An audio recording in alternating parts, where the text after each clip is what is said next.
गोटाए जंगल रे कालू काऊ आउ कालू काऊ छुआ थिले। आउ तांका बहुत भल परिवार गोटे थिला। कालू काऊ ता बापा से डेली जंगल को अंडा बिक्री करिया पई जाए। अंडा तार मध्य भल बिक्री हुए।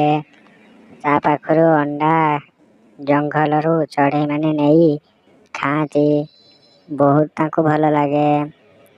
गोटाए दिन कौन है ना कालू काऊ आसी कहला ए चढ़ई तो अंडा मते बहुत खराब लगुचे मु आउ तो अंडा नेबिनी। एति कही कालू काऊ पळेला। सेपटरे कुनी चढ़ई सिंगड़ा छाणुथिला। ताकू जाई कहला सिंगड़ा दे मु घरु जाई खाइबी। किंतु टिकी चढ़ई रो सिंगड़ा बहुत खराब थाए। से घर को आसे साइला परे कालू काऊ से सिंगड़ा को मिसी खाती। खाई सालिबा परे ता पेट बहुत खराब हो जाए। से जंगल रे जतिकी भी चढ़ई सिंगड़ा खाई थांती तांकर देह खराब हो जाईची। से तापरे डाक्टर पाखु जाई चिकित्सा करौचंती।